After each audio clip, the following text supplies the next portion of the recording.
Good evening and welcome back to another episode from samosachai.net series. My name is Rashmita and I'm the event planner for Microsoft Reactor India. I'm here today joined by our very own host, Nish, who is a program manager at Microsoft, and Aditya, who works at Appwrite as developer advocate. Let me bring them in. We are already Hi. in. We are already in. Thank you so much, Rashmita, for that introduction. So, before we go further, I think you want to say the code of conduct, right? Yes, absolutely. Let me bring the code of conduct. Okay, so we are all here to learn together. So please be respectful of other people's views, understanding of differences, being kind and considerate in the way you engage. The chat section is open throughout, and we do encourage you all to participate. And with this, I would now like to hand over the floor to Nish. Over to you, Nish. All right. Hey, Aditya, welcome. Hey, 1 second. Let's fix this thing. All right. Can you welcome? Sorry, sorry about all that no thing. worries. You know that, right? We have this star of the star host of the show, who is Vivek, who is actually not joining us today, unfortunately, for us. But he is at Open Source India, where he's doing some events, interacting with live people, in person sessions. Oh my God! Like, I really missed that. How do you feel about that, Aditya? In person You events, know, it's back. I'm I'm so happy they're back.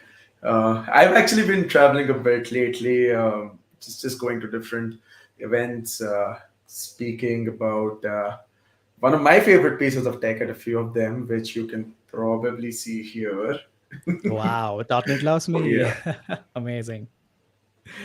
Nice, nice. All right, So to yeah, yeah, to everyone who is joining in the show for the first time, this is a very, very casual show, and we call this as samosachai.net, and this is a name that Vivek put in. So if you're joining from other side of the world who do not understand what samosa and chai, it's like a casual chat show where samosa is a snack in India, and we generally have some kind of chit chat during the evening hours of our time. So it's in India right now, 6:03 p.m., and we generally have this nice conversation. So we thought we will build some show where we generally have a casual talk and things like that. So feel free to ask your questions or let us know where you are all joining in from. And then let's go from there. And before that, let me introduce myself. My name is Nish. I work as a product manager on the developer division, and specifically focusing on community stuffs, and also something like a production ready apps where we build architectural guidances, reference architectures, samples, and so many larger things. So you would have seen in a Samosa Chai, we have done enormous amount of effort in showing you how to build microservices, cloud native apps, and all those things.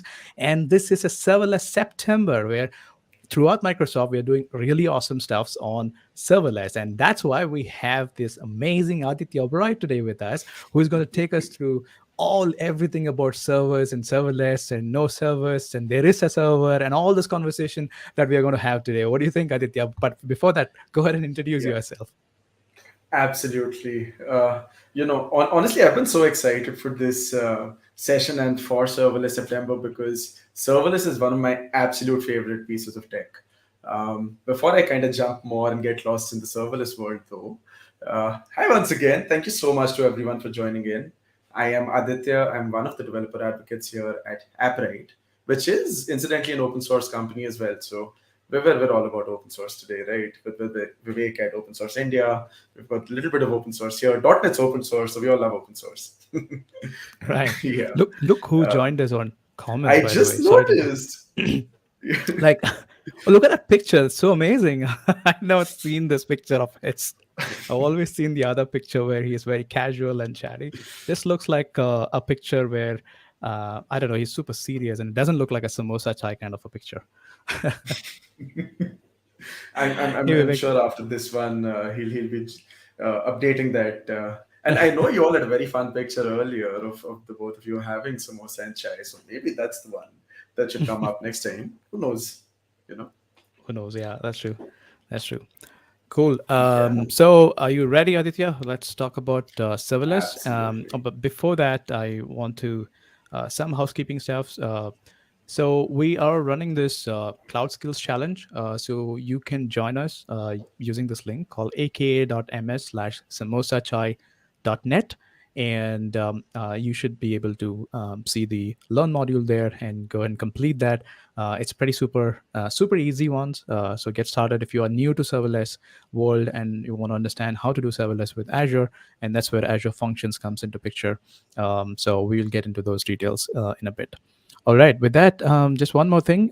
If you want to go and check back all the episodes that we have done at Samosa Chai in the past, this is the link ak.ms /samosachai.net hyphen playlist. Everything is non-capitalized, so it's easier to type in.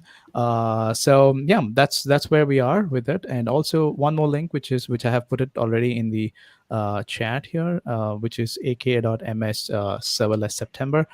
Take a look at that, and there are some really amazing shows, videos, documentations, learn modules that are listed there where you can go and learn about everything serverless. So with that, so Aditya, tell us, what is serverless? I'd absolutely love to. Just before that, Nish, I have a question for you, Yeah, and I absolutely. would Tell me. love to know your thought on this. Hmm. With serverless, of course, as you hear it, it sounds a little different, right? It sounds Hmm. interesting, and my question to you is, do you think there are any servers with serverless tech? That's also a question for the audience, by the way. If any of you want to let us know what you think, whether there are or there aren't. Um, So Aditya, I'm so young. You tell me, what is a server actually? Oof, Before I we're can going tell that you way, what aren't we? serverless is, right? So we don't talk about servers Yeah. anymore. I don't know. I don't know. Yeah, drop us in comments, like, what do you think about that? There were times when I don't know. I have run server on my PC back 15, 16, 18 maybe years ago, Oh where wow. yeah, so the ISPs used to have this Hmm. dynamic IPs. So you set up the static IP and then you create a NAT configuration to your router to kind of like expose a port 80 from your IIS. I don't know Yeah. if you are new in the show or new to .NET, you may not know. Or in Windows, there's something called as IIS where you can host your web pages, and I have done that and hands on. It was super amazing. Today, I feel bad that I can't touch servers, but I definitely believe that there is server somewhere for sure. Right? Yeah, absolutely. I honestly love how you shared a little bit about your own experiences. I think what I've tried is a lot simpler than that. Just getting an application running with one of the inbuilt server options that .NET offers, right? But I think as for developers, it's just become a lot easier today. I With agree. stuff like Kestrel coming in, you can just get your apps running and deploy them anywhere. That's Life's a true. lot easier for us. That is true. So earlier Yeah. it was much difficult. I don't know if I can say difficult because those days we did enjoy all of that amazing stuff, hooking up into the iOS server. Oh But yeah. yeah, when then understanding those pipeline better, like how the HTTP connection comes in, and how do you write those things in. Some things were very Yeah. specific to the iOS server. Today we can write those things in our code because we may be hosting server within our code, which is what is true with all the Docker containers and things like that, where we will host an HTTP server and you're receiving all the requests right there, right? So yeah, Yeah. It's cool. it's So it's a new world with layers and layers and layers. And I yep. like to look at serverless as another little layer here. So back to that Mm, original question: are there really any servers with serverless tech? yep. Um, the answer is yes, there are servers. It's just you don't have to touch them at all, right? And that kind of is exactly what plays into the definition of what serverless tech means. What serverless applications, serverless functions are essentially functions that are called on demand, that run on demand. What that means is, unlike a conventional web server, for example, where you would have an application perpetually running as long as your server is on, with serverless applications or serverless functions, you don't have that happen. Every function that you have there is called on demand. For example, if you're triggering it via HTTP endpoints, if you're using HTTP requests to call one of these functions, you might have that function start up at that moment, right? What that does is, because these functions aren't actually running perpetually, you end up saving a lot of money on your resources. it's a big benefit that way. I think the reason I started off with serverless tech was because I was trying to play around with, at a few different hackathons. And to be honest, perpetually running a VM can get very expensive if you've got Yep. some small applications, right? If you've got a VPS or you've got a VM, that can get really, really expensive. But serverless functions do come to your rescue and places like that, because like typically serverless function pricing parameters, they're basically dependent on requests or every time a function is called. Besides, so you end up saving a lot of money that way. So that's one big benefit. Plus, keeping in mind that serverless functions are, with functions, you essentially just have to write the function. For most developers, it's a lot quicker to build and deploy a single function, and that's exactly what I am going to demonstrate in today's session as well, because there's going to be a nice little live demo where Nish, I'm gonna make you my test subject as well. Oh my God, I feel like, since Vivek is not there, I've been put on spot multiple times today. Yeah, I know. So, Yeah. here's the thing, Aditya. I mean, okay. So we talked about servers. It obviously exists, but I think you briefly touched upon this. I think, but then we can recap on some of the things, which is like, what exactly is the benefits of serverless, right? How do we, why do we care about having something like a Yeah. serverless option today, right? And you also, you went ahead talking about functions and serverless. That's a bit confusing to me. Maybe for Oh some yeah. of them who will be completely new to it. What exactly are you saying about functions, and how is it different from serverless? Right. So when we talk about serverless, and benefits of serverless technologies, what happens is right, like as we mentioned, serverless applications, serverless functions, and I'm going to get into that as we go forward as well. These are functions typically called on demand rather than functions that you have perpetually running all the time. Basically, what that means here is that if I'm not calling a function, it's the infrastructure behind it is not going to be constantly running. Uh, Hmm. what that means is that because these resources aren't constantly running, it does save me a lot of money, which is the first big benefit. It's definitely very cost effective.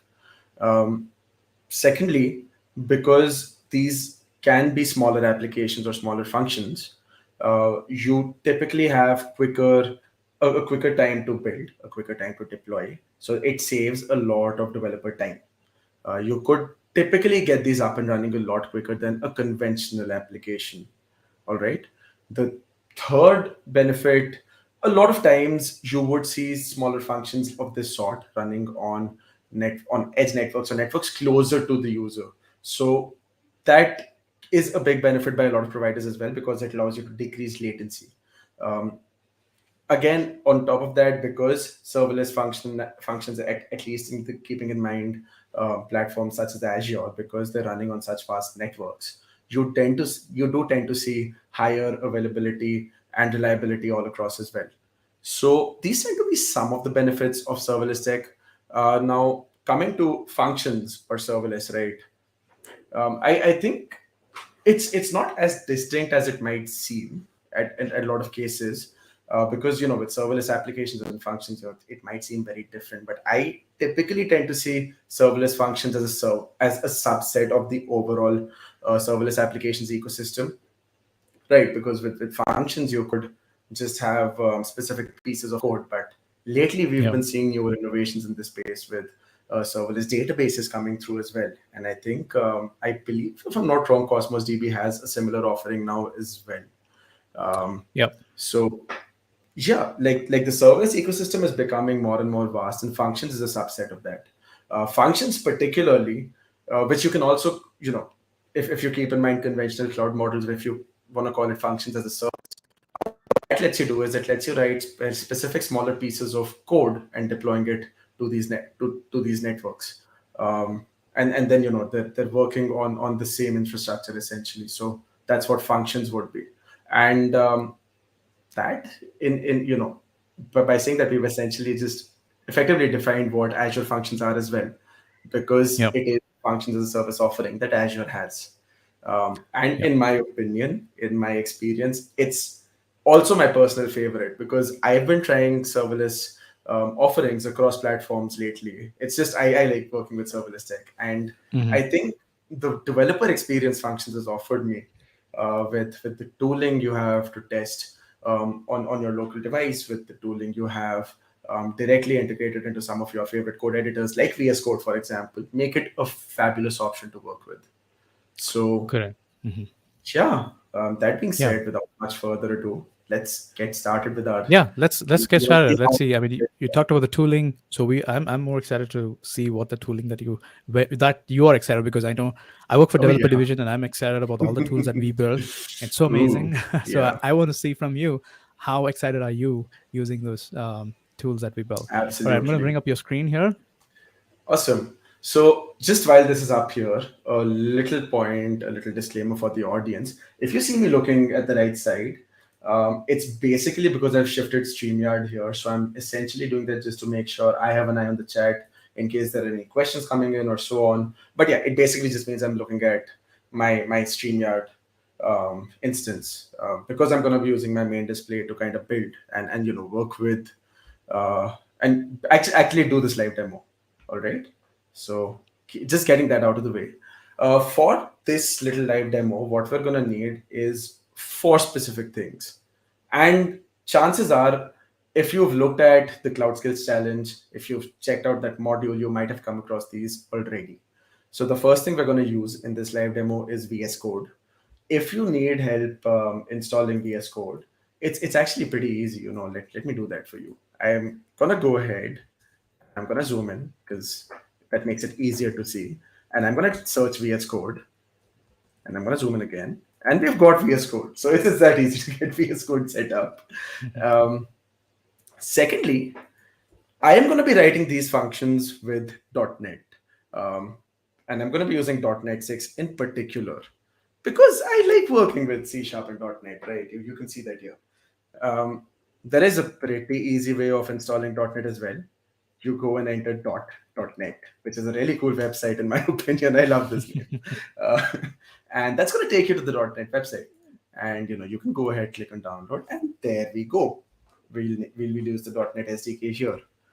The third thing we're going to need is Azure Functions core tools. Let me actually type this in here. Um, Azure Functions core tools lets you develop and test your functions locally. This is probably the first very Azure function specific thing that we're gonna have to set up here. And we've got this lovely documentation from Microsoft that will help you actually get this installed and ready. So you just go ahead and click.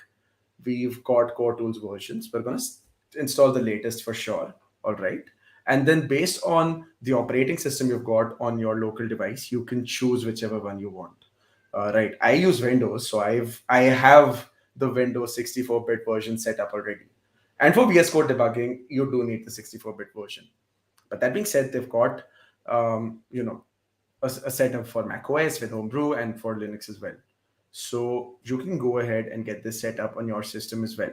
And this is something, so if you look at the Cloud Skills Challenge and the Learn module that's available there, it's going to guide you through this as well, because I was looking at the description and the areas they're going to cover, and I saw core tools in there. So you're going to be good to go. Last but not the least, what we're going to need is an Azure account, of course, because we want to try and deploy this, right? So you can always go ahead to the Azure website. They've got a wonderful free tier available that you can try out as well. I already have my account set up, so I'm going to be using that. But you can go ahead and sign up if you want as well, if you don't already have an account. So moving from here, now because I have my VS Code up and running, I'm going to go ahead and get started here. Um, what we're going to need once you've got VS Code set up is we will install the Azure Functions extension. And looks like I have it already installed, but if you don't, you can go ahead and you can just quickly search. Let me just zoom in a little more. You can go ahead and you can install it by searching Azure Functions. We've got it here with us, and just go ahead and install this from here. And what this will let you do is it will let you both create Azure Functions projects on your local system, and secondly, whenever you want to deploy an Azure function onto Azure, it will directly add that tooling. So the moment you have any of the Azure tools or Azure extensions installed, it gives you this new little tab on the left side. I was zoomed in, so it had the three dots for me. If you probably will see the button here as is, and with this you can both create um, you know apps on your local device, and then you can go ahead and actually create function apps on your Azure portal, on your Azure account and subscription directly through VS Code as well, which is pretty darn convenient if I'm honest. So that's actually what I personally do as well. I think it just saves a lot of time for me because I have my Azure logged in here once, and that keeps me going. Um, Yeah, so in order you don't to have to context switch Yeah, between going to a portal, coming to a CLI, and things exactly, like that. You are in VS Code. You should be able to do everything within VS Code, right? Especially when you're exactly. writing something like a serverless, where you are more worried about your business. You want to bring in a code, you want to run it in the server, have an endpoint, and then just get going from there. So yeah, that's I really like that tooling that we have on VS Yeah. Code in VS Code there. And this is exactly where this quality developer experience starts, right? Because we're making it easier for developers because of this tooling, right? This saves me so much time because I don't have to manually go and um, open my portal every single time I want to try out and test out a function, right? I can just do that from here directly. Yep. So yeah, saves me a lot of time. That being said, let's go ahead. Let's create a functions project on my local device. I think that's probably a good way to go, right? Yes, exactly. Awesome. Let's see. So now that I'm in my workspace, I'm going to go ahead, click on the plus button here. Because I have the Azure Functions extension installed, it just directly shows me a create function button. And if you don't have a project open already, you can either open an existing one or create a new one. I'm going to go ahead and create a new project. And I will do that directly on my desktop. Let's call this Samosa Chai. .NET, of course. I think that's a good name. We're going to select this.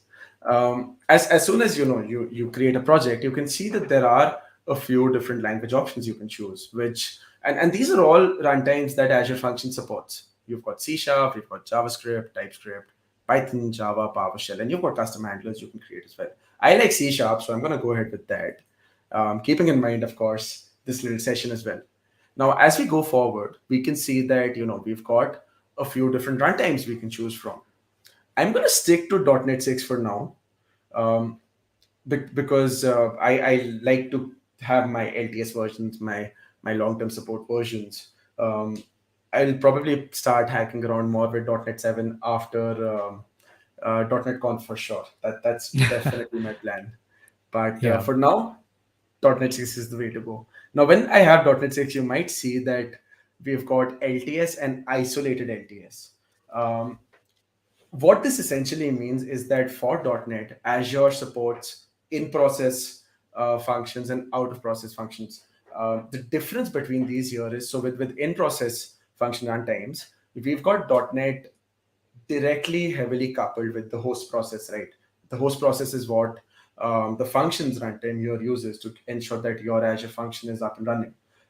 With isolated functions, what the Azure team on for functions did is they decoupled our .NET runtime with the host process there. And what that allows is it does have a few benefits here, and because it's what essentially allowed support for things like dependency injection, and it does lead to fewer errors because you have lesser conflicts between dependencies and libraries that the host process might need versus the your function itself. So I like isolated functions for that purpose. Yeah, and um, also I think it's also to do with you are actually technically shipping a .NET runtime along with your function. So which means you need to be yeah, aware that okay, what you're shipping is something which you really ought to be there, instead of there's something some other patch happened and then there's a yeah, bugs and things like that. So you're in more control of your function code. exactly. It's definitely a big benefit that way. Hmm. um, as I move forward, you can see there's quite a few templates that Azure has. The HTTP trigger is one that we're going to work with right now, which basically lets you connect with your function via HTTP requests. Then we've got the timer trigger, which lets you schedule functions, right? Maybe you want a recurring function for backups, for example, which run maybe once a month or once a week or so on. Timer triggers are definitely beneficial there. Then you've got triggers which run with different Azure services. Like, for example, if you've got a trigger for blob storage, maybe you want to trigger a function to process a file after it's been uploaded to blob storage. You've got triggers for Event Hub and Service Bus queues. So, like, for example, if you have a message queue system that you're running on one of these and you want to trigger your function after maybe a new Yeah. message has been added to that queue. So You've got a trigger explain. for cost. Yeah. Yeah, explain to me what trigger. Well, why do we say trigger here? Because we're selecting Yes. template, right? That's a fantastic question, and that's because serverless functions are essentially very, very event driven, right? Right. Okay. These functions typically run when an event occurs, and a trigger is what will cause an event to occur, right? So, for example, an HTTP request, sending one could be the cause for an event for this event. You could similarly, if you're looking at a timer trigger, maybe a certain time, the moment that time it comes to be on the host system, maybe that could be your trigger. So the reason we use the term trigger here is because of how event driven serverless Yeah. architectures are.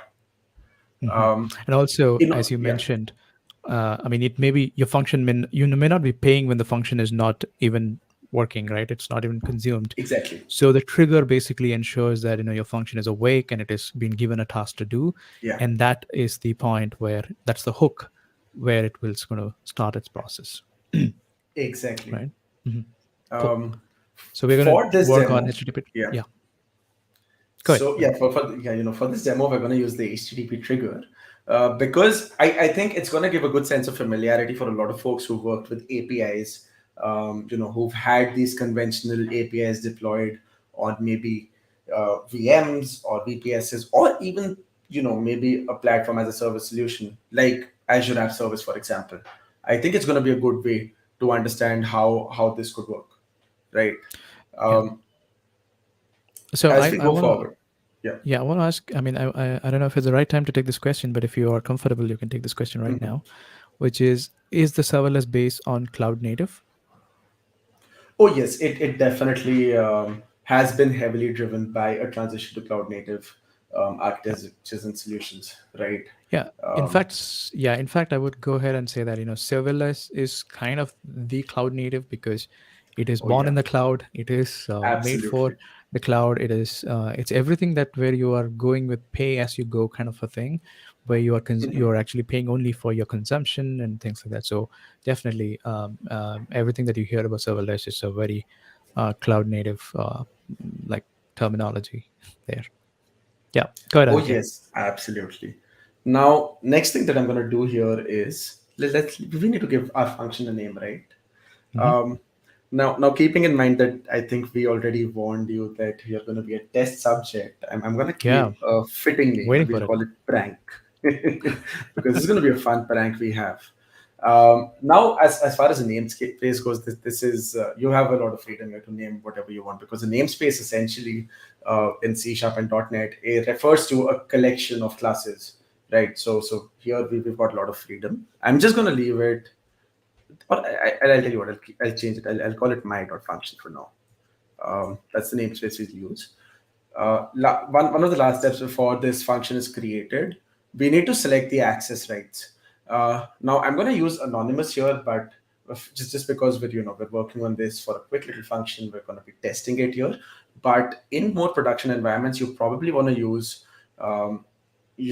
access rights for each function or administrate it across the entire app. And the reason we do that is to enhance security for this function, right? To ensure that not every random user can actually end up using this function here. So I'm going to select it as anonymous for now, but if you're working with serverless functions in a production environment, you should use one of these other options. And last but not least, I'm going to keep my current window open because why not? So that's actually Yes. going to create a template function for me with the scaffolding that the Azure Functions extension offers us here. Yeah, so while that is doing, I thought I'll take another question because Oh yeah. you hid everything from me on what you're going to demo because you wanted to prank me. So I'm not sure what you're going to cover. So Yash has a question. Are you going to cover about durable functions and application patterns as well? At the moment, I won't be jumping into that. I think durable functions is another step forward, and we want to take the precursory information first. I think that's where we want to start with, right? Cool. So durable functions would be another step after. Yeah, and if this is something which is exciting you, like you want to know more about durable function, we are happy to put together a Oh talk yeah. and call Aditya again and then make him explain what durable functions are, serverless chaining, all those things. We can get him to talk a little later. So for now, sorry, Yash, we are not going into those details because we are keeping it primarily to help people onboard onto serverless platforms. Yeah. I think that makes sense. But definitely something to keep in mind, especially since even if September is coming to a close, serverless isn't for sure, right? So it's always something That's true. that can be discussed about. Yeah, Uh, pretty sure we will have a cloud native month. Oh yeah, that'll be really good. Yeah. So as you know, this set up this .NET isolated function for us. We can see we've got two classes here. The program class, which should seem familiar, right? It's here to essentially configure our functions worker and build it and run it for us. If we didn't have an isolated function, we probably wouldn't have seen this class and we would have directly seen the function. That tends to be a pretty major way to a major way to add this distinction. And this is exactly what the isolated functions enable us. If we want to have a custom configuration for our application, maybe we want to inject certain dependencies, the program class here is going to help us with that. Then, of course, we've got the prank class, which is essentially where our function lies. So, as you can see, as you know, this class created, we've got a little constructor with our logger here, and then we've got the function itself, right? And if you look at this function, you're going to see a few different things. First up, with this function, you can see that we've got HTTP trigger mentioned here, and this attribute essentially ensures that we know it's an HTTP triggered function. If it was a timer triggered function, you'd see a different attribute here. And then we've got our authorization level, which we selected as anonymous.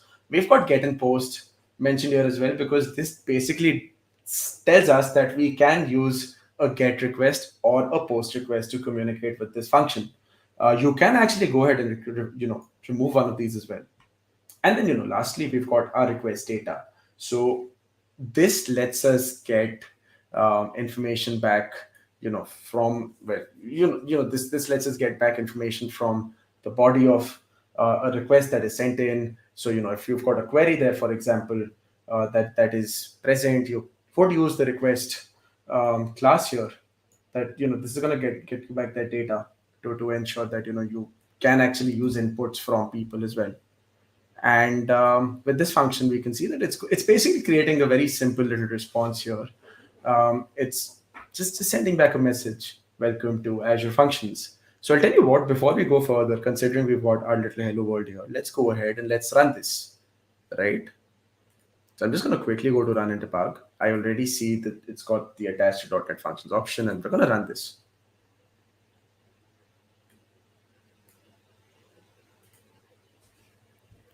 All right, everyone. If you have questions, please feel free to drop in Yeah, the in the comments. meantime, it's probably a good time Yeah, for pretty sure we'll have a lot of time in between the deployments that we can take questions. yeah, absolutely. So I see we've already got this little endpoint it's created, and this is why we need, you know, this is exactly why we need Azure Functions core tools, by the way, because without that, you wouldn't be able to get this up and running on your local system. You would need to deploy it to Azure every single time you would want to test it, right? This is the second major reason why I like the developer experience of Azure Functions, because core tools lets me essentially, test this, try it out on my local system and get it up and running. So I'm just going to minimize this because I know we had, you know, our little browser instance up and running. And I'm going to try this endpoint here because we allowed GET requests. By the way, the moment you add a URL here in your browser, it actually does send a GET request. So we sent that in and we got our little response here. And I'm going to zoom in to make sure this is visible. But just as stated, we got that little message there, right? Yep. That's so easy. Yeah. And along with that, if you notice, our logger also logged this little message we have here, which essentially said that C# HTTP trigger function processed a request. By the way, if for example, I go ahead and make these, just edit this a little, these should reflect. So I'm going to go ahead and I'm just going to quickly change this to samosachai.net because why not? Let's see if this actually works once again, so that you know that I'm not bluffing around with you.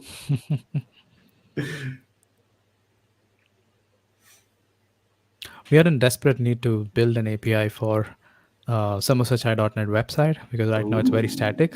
So you might as well actually go ahead and create the rest of the demo, including the Samosachai's APIs there.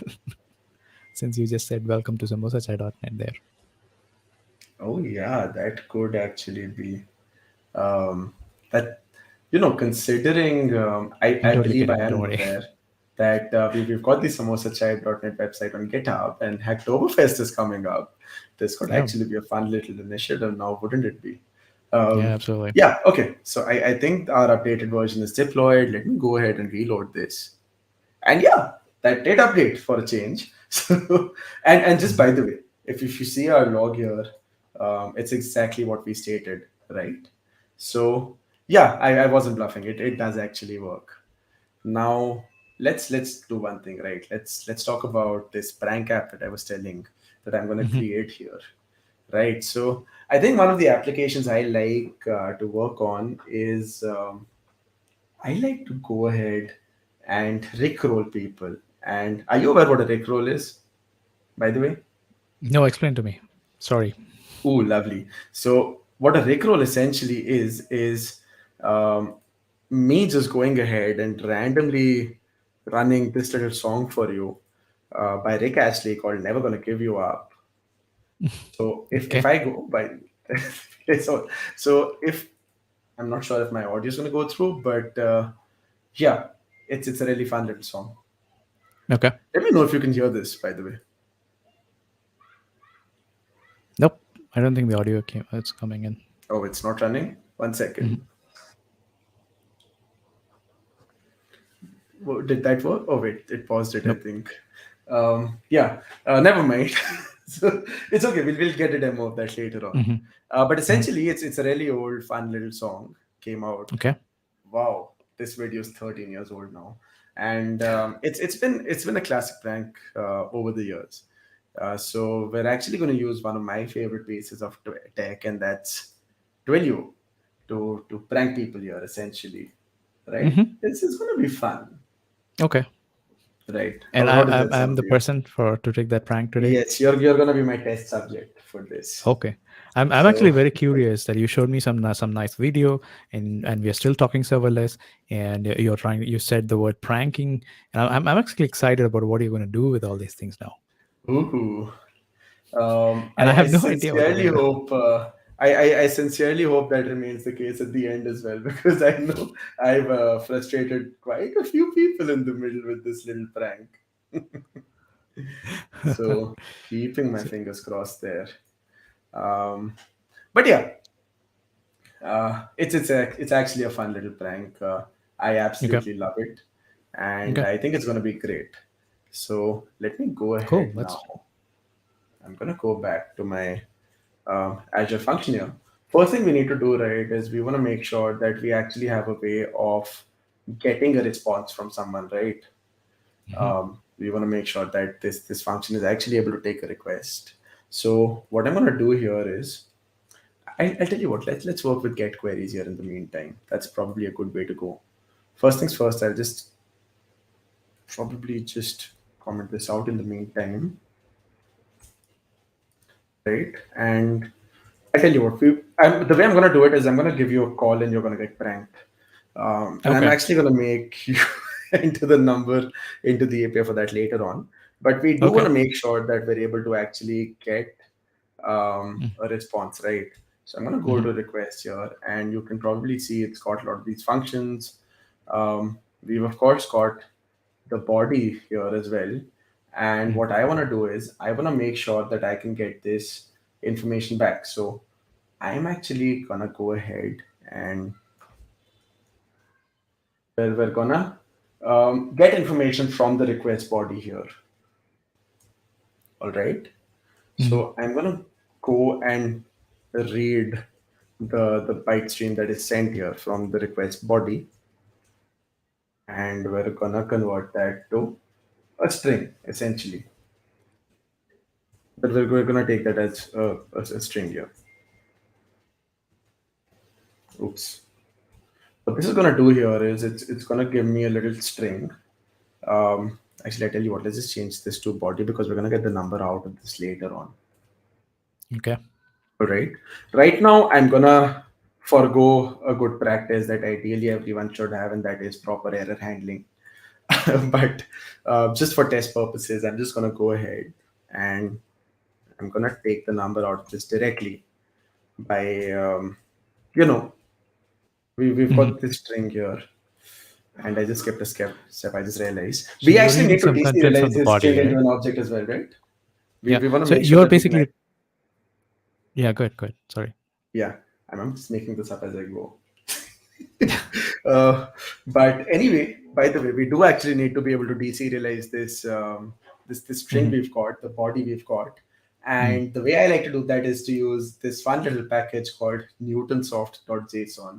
Anyone from the .NET world, by the way, you've probably come across this NuGet package here as well, by the way.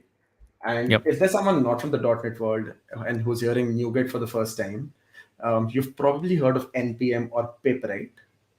Yeah. Um, NPM is it's very popular. yeah, npm is pretty popular, and it's basically a package manager that lets you grab publicly listed packages. So NuGet does the same for .NET libraries that are publicly available. It has a listing that it lets you grab all of these publicly available libraries. And so I'm going to use, the first thing I'm going to do is I'm going to install Newtonsoft.json because Mm. this is going to let me uh, install one of these packages here. Really, really cool thing about Azure Functions, by the way, is that it does keep in mind your the configuration of your application, and with C# based projects, we've got the CS proj, which lets us have this little configuration, right?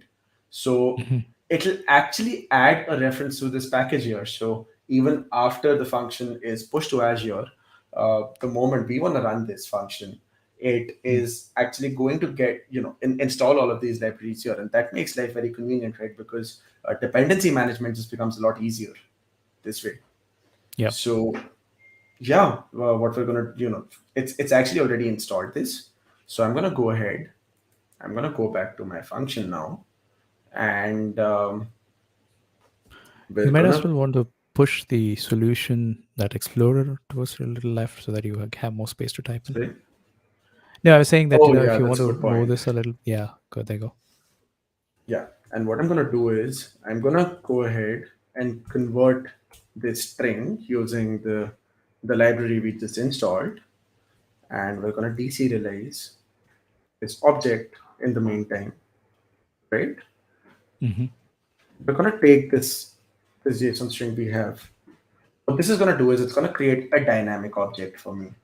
And I'm going to take the liberty of a dynamic object. And in general, I do need like to have some error handling at this point because, uh, So you don't know what's coming with in. dynamic objects, if you've not planned for empty strings and empty inputs, it can cause troubles later on. But just for demo's sake, for now, I'm going to take that liberty, and we'll directly get uh, the a little variable out of the request body, which we'll take as phone number in the meantime. Or actually,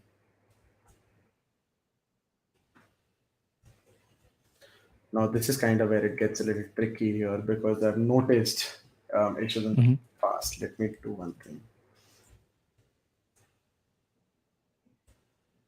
Yeah. So when it's purely set as an object type, I've noticed issues with with dynamic objects. That let's just get out those variables whenever they're available. So Right. this way you can actually designate what type you're deserializing into. Because with just a basic object, you never actually know, right, whether one of these variables is available. It's not going to have that information by default, which is why creating a class is a good idea. Because these classes will define exactly what variables they contain. So it has a structure to deserialize to. Dynamic lets us essentially have any of these objects. And I love VS Code this way, by the way. It just gives you all of this information. Um, Yeah. so I'm going to use a dynamic object here in the meantime to get back this phone number for us. And the next step we're going to do here, which we're going to have here is, I'm going to go ahead and set up the code for my Twilio function. For that, yeah, just by the way, this is for demo purposes only. I already have my Twilio credentials. I have some test credentials available, so I'm just going to showcase these on stream. But another really, really cool thing about Azure Functions, by the way, are that you can actually use this local settings file in the meantime to keep environment variables here, which is very, very handy, right? You can actually get environment variables out of this local.settings.json file. And so later on your Azure instance, when you want to keep these variables as well, you can actually get this information back. So, Yeah. Actually, I'll tell you what, let's see and try and just see if it actually works. So I'm just going to create a few variables in the meantime, and we'll be using this information later on. So I'm going to add account SID. I'm just going to leave this empty for a second here, but I'll add some information to this later on. We have auth token, and this is very specific to Twilio, by the way. Yeah, I was going to ask like why you're doing this. Yeah. It's basically to use this as variables to use in Twilio. Okay, cool. Essentially. The reason I'm adding these variables is because we need the account SID, the auth token, and the from number in order to run our Twilio client. I'm going to show it. I'm just going to bring up Twilio here as well to make this a little more clear. Twilio essentially is a cloud communications as a service platform that lets you send SMSs, make voice calls, and so on. And just by the way, and if any of you were around Bangalore, you probably want to come to Reactor on the 8th because there's some fun Azure plus Twilio stuff you're going to be seeing there, by the way.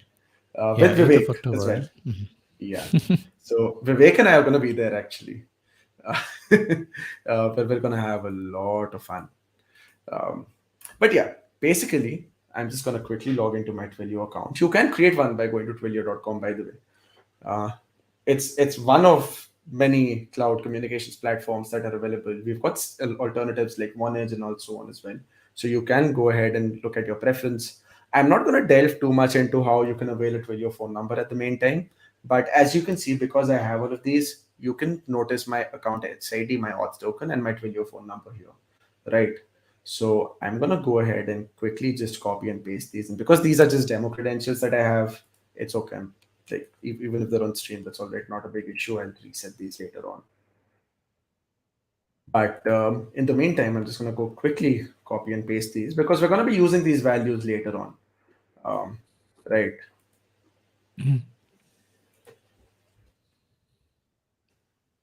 So, okay, so far I understood. Does anyone have any questions in the meantime? Yeah, there's one question that has come in. I think it's again related to durable functions. The question is, in which use cases can we go ahead with durable functions? So 3J, I think I'm going to send you a link where we can see the application patterns where you can use durable function. It's basically for a stateful set that you want to use. So these serverless functions are designed as stateless functions, right? Which means the state of your objects or any information, it's not going to be typically retained after the closing. Whatever enters, it's also going to exit. But typically, if you want to retain information across function calls, for example, That's where durable functions come to your rescue, right? Yep. So that's probably one of the most basic ways of going about it. And I think Nish, if you can send over some resources, that would be absolutely fantastic. Yeah, I have sent it. So you can take a look at that link so you understand where. I mean, the answer is basically wherever you need to keep the state on, and then want to chain things and do things that is relevant to one single request or one single trigger from there on. So yeah, just take a look at that link, and that has most probable application patterns that you would want to use there. Yep, Okay. that sounds about right, I guess. Um, yeah. All right. So as I went forward, because we've got these variables now, I'm Mhm. just gonna quickly go ahead and you know we're gonna just create variables where we're gonna save this information. Because I don't want to write this entire command again and again later on. I'm just gonna quickly get done with this in a Yep. second. You It's can always a good also copy. practice, I mean, choosing Yep. variables. I think it makes my life easier when I need information that's being reused. In this case, it's gonna just end up being, we'll end up So using this a single time. Aditya, But I'll tell you something. yeah, I'll tell you a trick, okay? Just delete that Mhm. line 37, whatever you written in 37. Okay. Just delete that. Yeah. Go line 36, Mhm. say Control C, and then come to 37, and then Control V. Thank you. Nice. So, Yeah, that's a good tip, by the way, for yeah, I know, anyone here. right? It's one of the best tips that Absolutely, someone can tell you. very very There you go. handy. Now, next up, the next thing we want to do is we want to initialize our Twilio client. But as you can notice, we don't actually have one, and that is Mhm. because this library doesn't exist on our system, on our in our application yet. Right. Good thing though, we've got our lovely NuGet package manager to the rescue. So we've got the Twilio package available there as well, and we're gonna quickly go ahead and add that here. And what that's gonna do is, as we get this set up, Hmm. you'll probably again see that in the csproj file that we've got. It's gonna add that there for sure. Um, I think but now yeah, it's essentially, even if I interesting go too. control dot, that's gonna do the job for me. So after this, we're gonna quickly initialize this function here with our account SID and our token, which acts as the username and password, by the way, um, as you can see up there, right? Hmm. So got this here, and after that, we're gonna create a call resource, right? Hmm. And what this basically does is it's going to create a call for us. And the reason this is not available is also because Twilio actually has um, a sub library there which for the REST API. Hmm. So for that we've got .rest, .api, .v2010, and I think that should be good enough for us. Is that not? Oh, account is also necessary. But yeah, after that, we're just going to go ahead and we're going to create. So here, first thing we're going to do is we're going to add that from number as a Twilio type phone number. Which Hmm. what this basically is going to do is it just they've got strong typing for their um, APIs as well, right? They want to Yep. make sure that regardless of whether you've got spaces in the middle of your number or not, it's coming in a specific format. So this just essentially lets us add a phone number string, and it's just gonna ensure that it's available in the correct type for the for the API. If you don't use this and end up sending a string directly, you always have the risk of you know having it not run just because your number wasn't formatted properly. Okay. The two number is this number we took the from Yeah. from our input, Yeah. by the way. So Hmm. back to value types. I'm not going to do the copy paste trick right now because it's actually a little quicker. uh, but yeah. And lastly, I'm going to go ahead and I'm going to look at one of my older samples because I want to quickly just copy paste a little uh, Yeah. value markup. And then the reason I'm just so that we're not over explaining um, Yeah, that makes sense. Yeah. what yeah, just to save a little bit of time there, because that in itself is an entire explanation that we can get into that we don't need to at the moment. So Right. I'm just going to quickly go ahead and copy paste a little bit of Hmm. Twilio's markup here for us. TwyML is Twilio markup language essentially, and I see. what that does is it whenever it's using a voice message or so on, Hmm. they want to ensure that it's available in a specific format. So if you need to say out a message, it'll say out a message. If you want to play an MP3, it's got all of these different tags for that, right? Oh, so this is how people spam me with all the automatic video. Sorry, it's the music, huh? Oh yeah, absolutely. That's what's happening at the back. Um, Interesting. Last but not least, I want to make sure I'm getting a valid response, right? So okay, Hmm. that's not a new variable; it already exists. So I'm just going to go ahead and do one thing. And after this function runs, we're just going to save the SID of the call and return that. All right. Hmm. And it looks like, yeah, we need to write the string there. I'm just going to quickly copy paste this Hmm. for convenience. Yeah, these are things I always forget. But the wonderful little example it gives us, it lets you know all the basic stuff you need, right? Hmm. Pretty convenient. So yeah, this is going to return an HTTP response here across. So our Yeah. function's actually ready to test. Okay. Um, Let me go ahead and let me run this function here. By the way, you can do the same thing with the F5 button as well. I just keep going there to explicitly show the run and debug tab, Yeah, that makes but sense. you Yeah. can save a lot of time there. It looks like there is a little error here that we have. What's the And error? where It do we says pre-launch. line? Um. Yeah, it's Oh, to do with the return type. I think I know what we've done here. I wait It's your what return type. So what's your return type right now? I think it's a oh, I think I know what's happened here. Um, Considering we do have an await command in the middle, I believe I'm gonna have to have this as a task, right?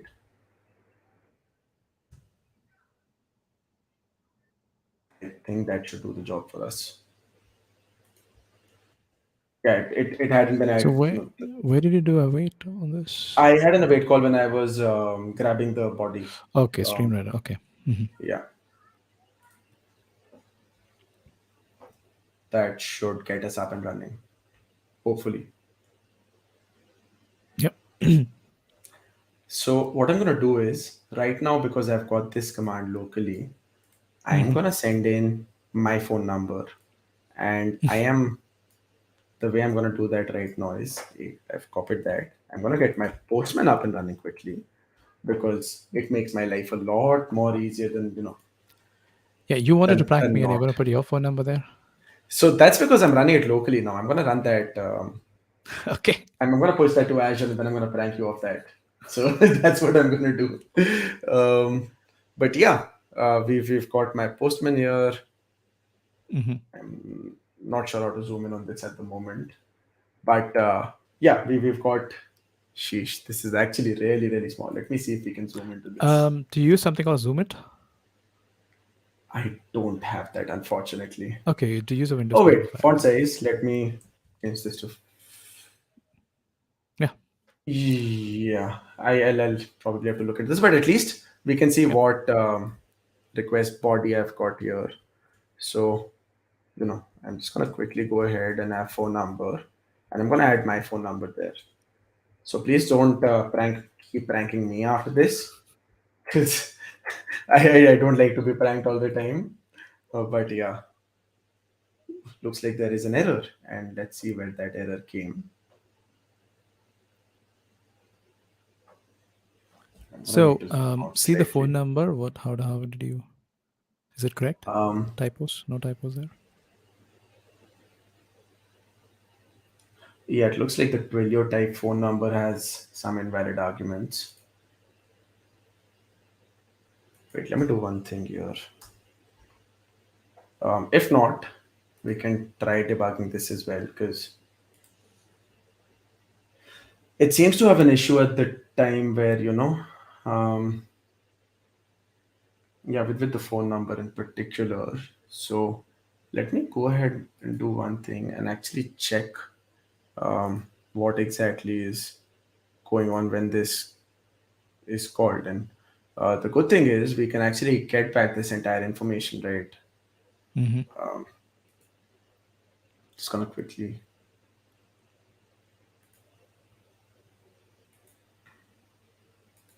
One second. I'm gonna just run this once again with these breakpoints, and we're gonna see and test and let's just see where it went wrong. Yeah, so while you're doing it for the viewers, we have Microsoft Ignite coming up in the Oh October. I think yeah, it's on 12th. Yeah, please join the conversation. It's aka.ms/vs/ignite. There's so much of amazing technical sessions and developer sessions there. So make sure you join us there. Cool. absolutely, So this is everyone. This is story of developer. So we are live debugging right now.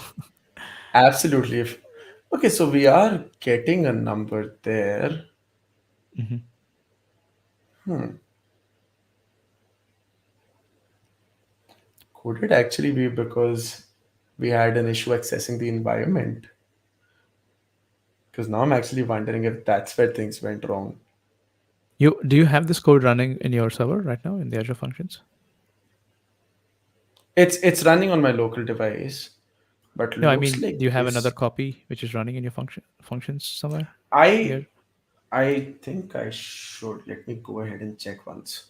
But Yeah, if you want I to show believe that. I should have a copy. Yeah. Just not of isolated functions though. Or I'll tell you what, I can probably just, I mean, because I'm getting the right values here, it's just, Hmm. um, So yeah, so just for the viewers, I mean, we are a little bit out of time yeah, here. So um, if you have anything that it's is having some ready, trouble we can there. just do that. Otherwise, Yeah, let me just check and see. I think I yeah. should have a copy available. Hmm. Hmm. Interesting. So this is the first time I'm actually looking at the Twilio code. I've seen this before. Yeah, the funny thing is all the variables are all coming out okay, so I'm surprised that this issue has come up. Um, So but the what's life without a little live debugging? okay. Yeah, you were saying? Do you need to await on these things or the call? Is it all good? No, that's not necessary typically. Okay. Um, yeah, what I'm just gonna do is I'm just gonna go ahead and check on my example ones because I should ideally have an example around.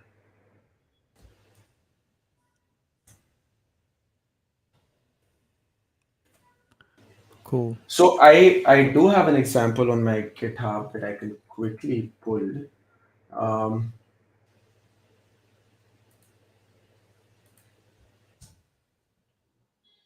if I like GitHub, let me just go back and we're gonna minimize a lot of things.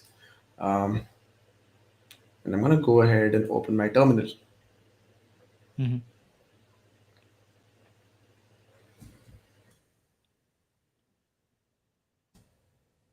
I'm gonna clone this repository here. Okay. Is this visible? Yeah, we can see it. Yes. All right. I'm gonna enter and I'm gonna go ahead and check out to the branch where I have the Twilio function, Hmm.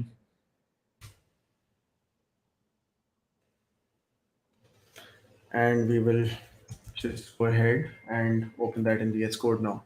So as you can see, this is a function here. It's got all of these details as well. It's just the environment variables on there. So I'm just gonna go ahead and quickly change this.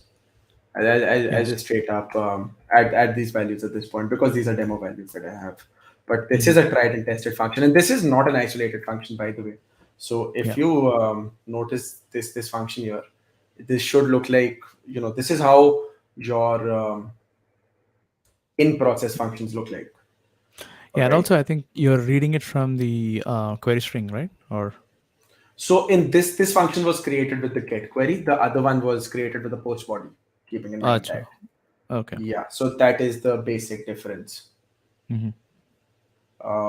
Let me go ahead and Copy I from am the just going to control. shift this other window to the right side to make sure I can just, Mm-hmm.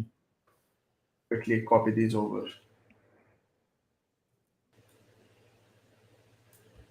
My account ID is here. My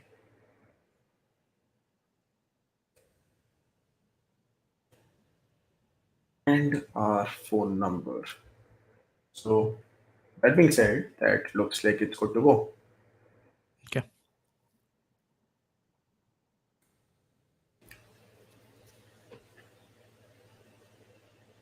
I think the interesting thing is that this was actually not .NET 6. Mm-hmm. If I go ahead Yeah, I and think, show this little piece, this was .NET Core 3.1. yeah. If you have this So .NET running, it should be fine. yeah, Do you have the SDKs? um, Okay. yeah, we're good to go on this. Okay. So back to Postman, and Mm-hmm. in this case, I think the query that I need to look at is to number. So I'm just going to keep this as to number. I'll add the key here, the value back to my phone number. And if all goes well, I should. Oh, yes, the You got response is this. coming. So I'm going to get a very interesting call right now. Mm-hmm. And that's what it looks like there, right? Yeah. I put.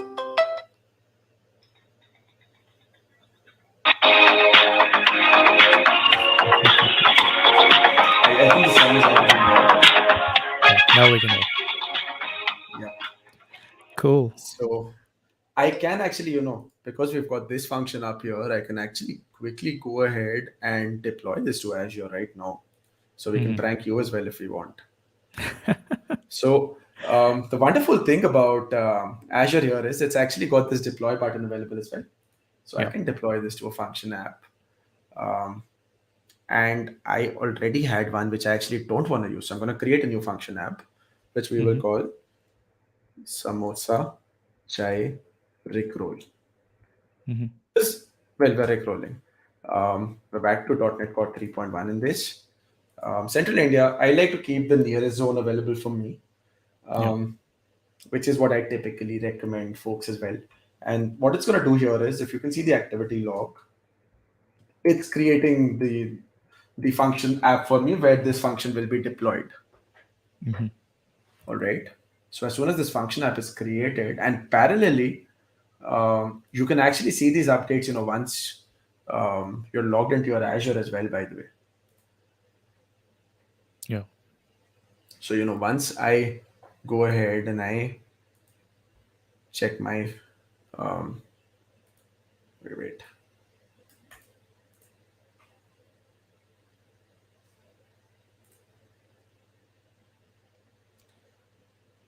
Yeah. So if I go and look at function app as one of my services here, as soon as I see that this function is created, I will be able to refresh and find the function here.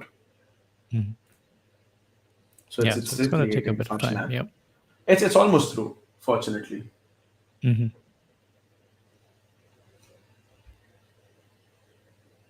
So yeah, so just to recap, I think what you're doing is you're creating a quick function there just to connect to Twilio. You have the auths. I mean, in production, you should never have auths written like this. You should use something like a key vault. Absolutely never. Yeah.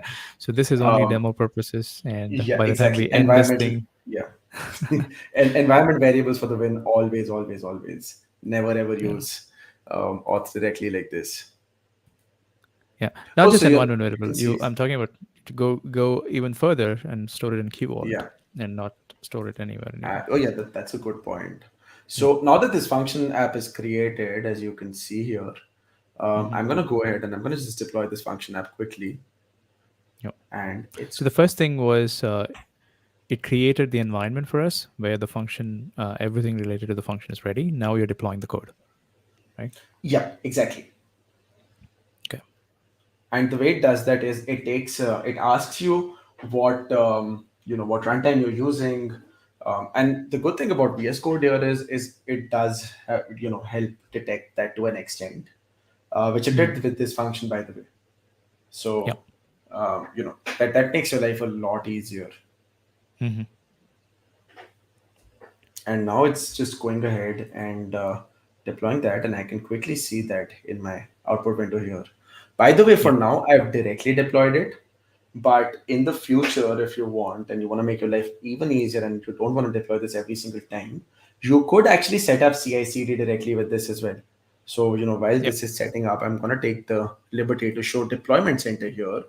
And what this Hmm. does is it essentially lets you connect code sources here, whether it's GitHub, Bitbucket, Azure repos, and so on. I do tend to use Azure.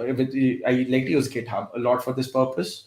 And the way it does that is, right now I'm not going to do that in the interest of time, but you would just essentially end up selecting a repository wherever your code is. You would select the Yep. branch, and it would generate a GitHub action for you. Yep. Yep. So That's every good. single time you run an action, it's going to show you on your GitHub as well. Hmm. For now, though, we don't need to do that. And looks like our function's actually ready and created. It looks like it's been deployed. So I can actually find that endpoint here now, by the way. So Nish, why don't I do one thing, and I Hmm. can send this over to you. Okay, send it to And me. if you want to open your browser and add this little query, I'll tell you what, let me even do that for you. I'll just add the query here, and send you the link. And if you want to copy paste this in your browser and run it, let's see what happens. Okay. So you want me to send everyone my number, huh? Well, only All if right. you're comfortable. Okay. Let's. So you all have to believe me that I'm going to write the number in. So I'm just going to take this away, and Yeah, that's a good idea. In the meantime, I so actually have a task for me to test that out because it's interesting. My demo yeah, was actually I. running all well till yesterday. So I am surprised what happened here. So yeah, I put But in the yeah, numbers now, and I still haven't received the I'm call, but I I'm got the I'm I'm message. spraying it once. Oh, you've got the message. So I think Yeah. you should receive the call anytime now. Okay. But what happens if I am on a D&D enabled scenario? So Does it? even with DND, you're still getting phone calls, right? Uh-huh. It's just it's not ringing. Okay. Yeah, Either way, mhm. what will happen, because my phone was on DND as well, by the way. So I still got the call. Okay. But either way, what's going to happen is if you don't pick up a call or you cut it, it's going to show in my Twilio logs. Oh, okay. Interesting way to capture Yeah. people's phone number. So I mean, the I number have a already went in. Yeah. okay. So yeah, I tried both the numbers. It's not yet there, but I oh wait, you need to do +91. Oh, yeah, you need to do +91. Okay, that explains it why. Yeah. So the reason we have the +91 is because we follow something called I. So Mm, there is a format called the ISDN format, which is the mm, standard international telephone number structure that yeah, is used to identify. So it always has the country codes. sure. Yeah. Okay, Yeah. now I'm getting some call. Yeah, now you're getting a Um, call from a US number probably. it's a US number. Yeah, let's Yeah, see. that's all right. Cool. Interesting. Yeah, So that that was was that for the demo at least. I'm happy we had something working. yeah. That's good. I mean, now that if you don't delete Yeah. it, I'm going to put all the people whom I really want to spam, and put their numbers there. I'm going to put a for loop, and then hit it there. Totally, people don't do it. Yeah. So fantastic. So I think great, Aditya. I mean, I think we are a little bit out of time, but which is the usual thing at Samosa Chai. We Yeah. never keep on time, but a really exciting demo. So yeah, I think the takeaway from this is like we did not worry about infrastructure. We did not worry about where are we Exactly. hosting. We did not worry about the HTTPS, the certificates for our hosting. We got a domain name, so Aditya could share me an entire URL where whatever he created and deployed, I could test it from my side. So yeah, that's more like getting to production faster, or with whatever. I Yeah, mean, it's the world of microservices now, where you want to be quickly build features and get to the users. So these are great ways where you're not worried about infrastructure, you're not worried about the whole the other side of things, where infrastructure was a big concern when you build and deploy apps. That's all going yeah, away, and you focus on your core, your business.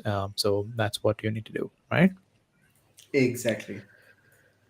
Cool. So I think it's time to wrap up. Aditya, I really, really appreciate that you Oh joined yeah, us today, and I know we have taken a request from people about durable functions. I think that's something which, by the way, Vivek is still there on definitely. comments and YouTube Oh comments, and he's wow, just yeah, yeah, he's just responding to everyone. So that's called passion, people, passion, yeah. or Vivek's FOMO is maybe. I awesome. don't know, right? Oh So fantastic. yeah, So cool, man. Thank you so much for joining in, and it's time to wrap up. So any final words from absolutely. you? I will be doing one thing. I will be figuring out what went wrong with that function and making sure that I have a running version. I'll push it to GitHub as soon as I can and I'll send it over. So if there's anyone who wants to, check that out later on, we can always do that. That should be good. And just give serverless a chance. I think it's a wonderful piece of tech. It's one that I like working with. I think it does ease your development in a lot of places. I think if anyone here is working with static web apps, you might have come across functions already, by the way. Mm, yep. So definitely give it a shot. And Cool. yeah, wish you all the best. All right. Thank you, lovely people. We'll see you in the next episode. Take care. Bye. Okay, bye.